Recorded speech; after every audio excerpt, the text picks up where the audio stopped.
Or, Anonymous but even so, you're doing an acting gig for the CIA. Who calls you for that? Yeah. You ever get one of those calls? No. No, I never got one of those calls. And my agent never hit me with that. I believe Erica Kirk was fully aware of and helped facilitate the plot to kill her husband. We're going to start by breaking down an interview that she did just 8 days after his death. Why doesn't anybody know anything about Charlie Kirk's parents? I just saw a video about this, and it had literally never occurred to me that no one is talking about. We have not heard from or seen footage of anybody other than Erica and the freaking vice president and Usha. Apps, calls. You might shrug it off. But imagine this. A call comes in, and they want you to play a role for the CIA. Not a movie, not a TV gig.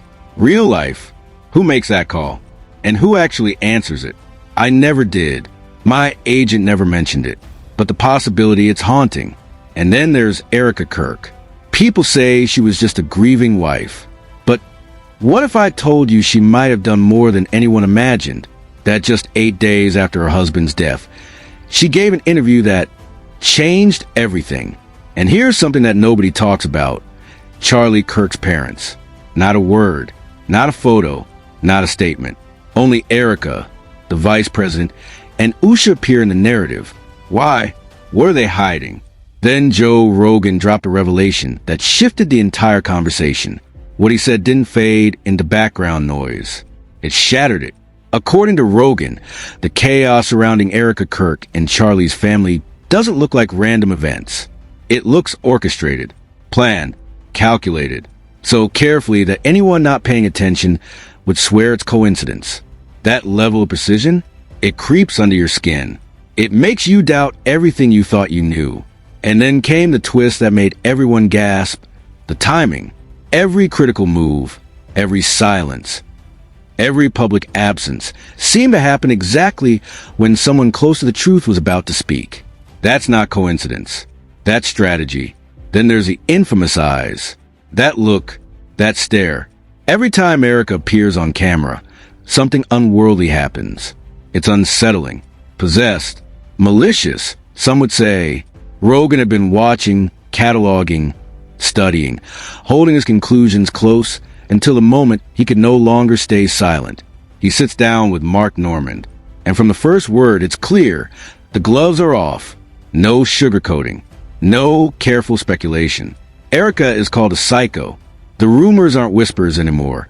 They're being broadcast as fact. CIA ties, hidden agendas, layers beneath layers. Things the public has never seen. And when Rogan describes that footage, he calls it demonic. He doesn't just say it. He delivers it like a warning, like he's holding back the storm. Because in this world, one wrong word could bring powerful forces down on you. The reaction? Instant. Overwhelming. Finally, someone said out loud what thousands had only dared whisper. Erica is not what she appears to be. And the theories keep coming. Nervous twitch? Deliberate affectation? Psychological conditioning? Or something far darker that experts describe in tones that make your blood run cold. None of it has been addressed. None of it has been denied. Clips like these don't fade. They multiply. They grow. They hook you. And they never let go. Then came the sheriff's friend, a retired deputy. Shaky voice, claiming he knew who killed Charlie Kirk. And suddenly, the story took a deeper, more sinister turn. But the real bombshell? Rogan's revelation about Erica's intelligence connections. That's when speculation turned into something terrifyingly credible. Erica's presence in Charlie's life? Not coincidence. Placement? Intentional. And anyone who got too close to uncovering that truth? Silenced. Systematically. Deliberately. And yet, there's another layer building momentum. Erica's fracturing relationship with Charlie's family. Grief, real grief, looks one way. It draws people together. It leans on shared history, blood, memory. But Erica's actions? They repel, isolate, and fracture. Something about her grief isn't natural. Something about her presence isn't real. And now, the question everyone is asking, but nobody is answering. What is she hiding? And how far are they willing to go to keep it that way? What people actually witnessed was shocking. It wasn't grief. It wasn't sorrow. It looked like something deliberately orchestrated. Charlie's family, those who knew him longest, loved him most, were systematically pushed aside, marginalized from everything connected to his name, his work, his legacy. At first, some try to rationalize it. Maybe it was early grief, temporary withdrawal, natural disconnection. But as weeks stretched into months, that interpretation collapsed under the weight of the facts. Decisions about Charlie's legacy, his organization, the public presentation of his life, these were being made without the involvement of the people who mattered most. That pattern? It doesn't look like mourning. It looks like control. And then came the detail that even the most skeptical observers couldn't ignore. Charlie's parents, Robert and Catherine Kirk, were reportedly not invited to the memorial Erica organized in his honor. The people who raised him, who shaped him, who gave him everything that made him Charlie. Excluded, silenced, erased. We often pray in moments like that, asking for protection, guidance, and that the greater will be done. But this wasn't just a family choosing privacy. This was a calculated move, a message. Meanwhile, one former employee of Turning Point, a known promoter of these conspiracy narratives, was building her own empire from the chaos, profiting from the story, and fueling the speculation further. When the claims about the memorial went public and were left unrefuted, the reaction was immediate. Excluding someone's parent from a memorial is not a slip-up. It's deliberate. It signals exactly who has access and who does not. After that event, Charlie's family vanished from public view entirely. And for those paying attention, that disappearance didn't read like quiet grieving. It read like removal, expulsion, pushed out by someone with the means and the motive to make it happen. Then there's Mary Kirk. Her situation stands apart. Her silence is the single most haunting unanswered question in this entire saga. Charlie's sister has stayed completely, absolutely silent. No public statements. No social media posts. No appearances. Nothing. And yet, Mary is fully capable of speaking.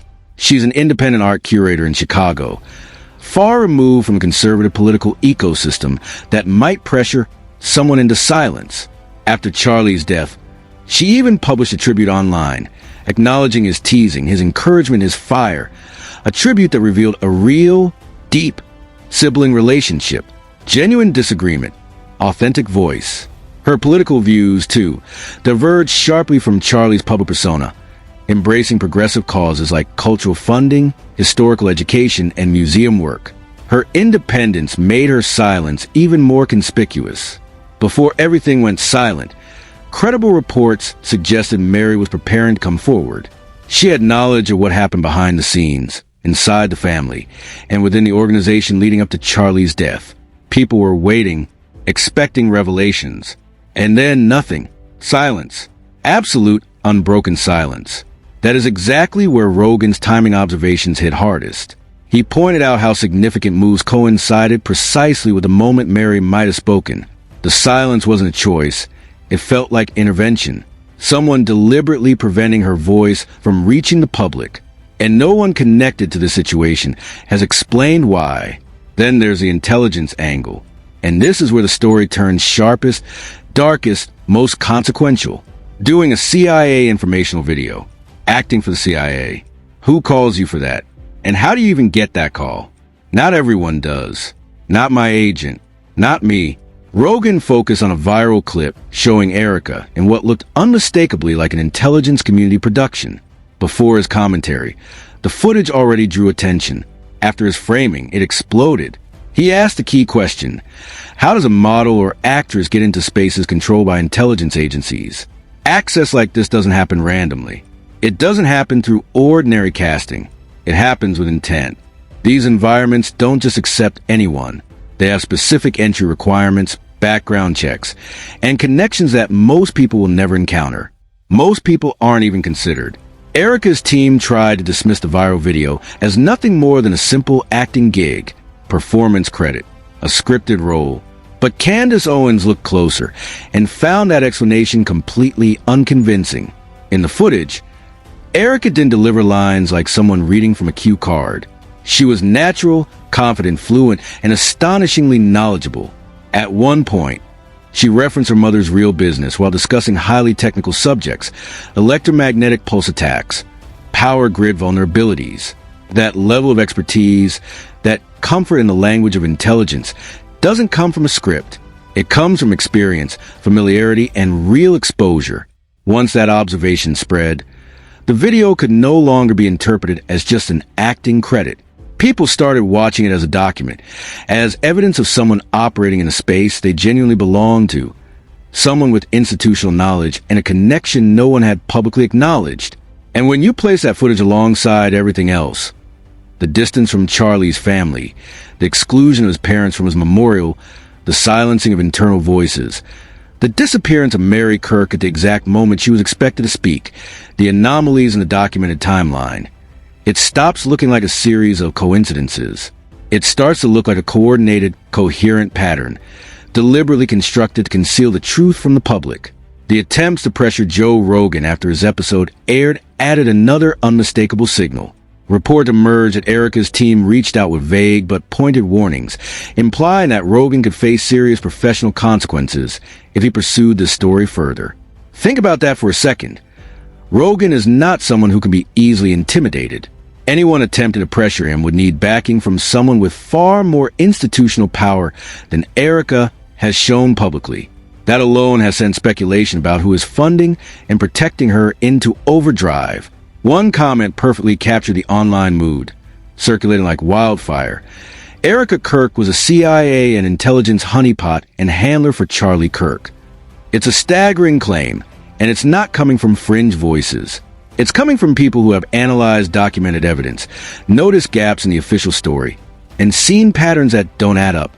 The distance between that theory and the sanitized narrative of a conservative couple, united by shared values and organic romance, has never been wider.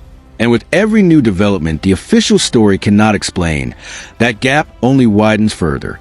The question at the center of it all, was Erica just a pageant queen who stumbled into Charlie's world through ambition and opportunity? Or was she placed deliberately for a purpose that had nothing to do with love? Isn't going away. It's a question that reshapes everything. Erica's story, Charlie's life, his death, his organization, and his family's journey since. Until that question is answered honestly and verifiably, the people watching, analyzing, and documenting every detail aren't going to stop asking it. And neither will the world. And now everything converges. Every strange move, every silence, every carefully orchestrated moment starts to make sense, not as chaos, but as part of a larger, hidden design. Erica's technical fluency in intelligence-related topics, her natural ease on camera, the calculated removal of Charlie's family from public spaces and memorials, Mary Kirk's complete, unbroken silence at the exact moment she was expected to speak, timeline anomalies that defy explanation, attempts to intimidate Joe Rogan.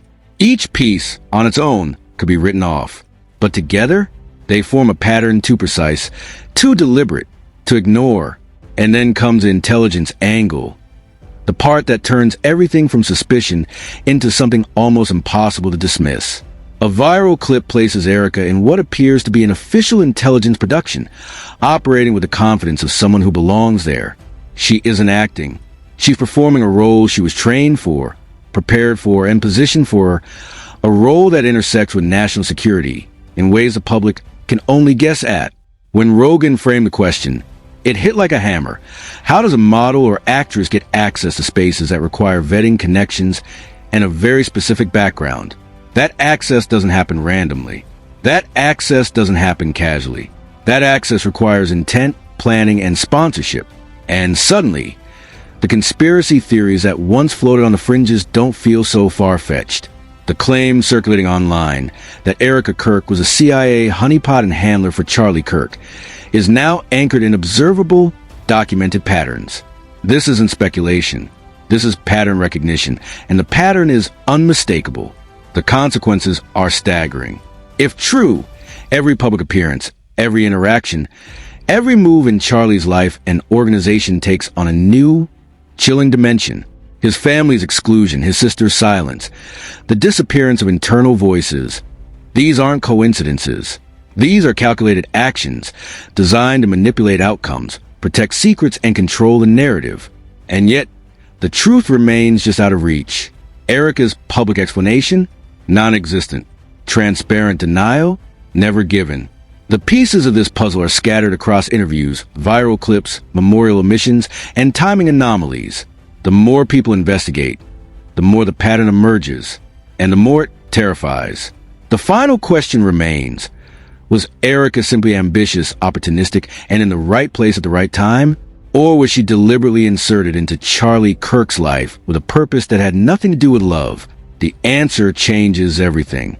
It reframes Charlie's story, his legacy, his death, and the lives of those closest to him. And until it's answered with honesty, clarity, and verifiable evidence, the audience won't stop asking. The world won't stop watching. Because in this story, silence is not innocence. Absence is not ignorance. Every missing voice, every carefully timed move, every unexplained connection is a signal. And signals, in the hands of those who know how to read them, tell the true story lurking behind the public narrative. A story far more chilling than anyone could have imagined.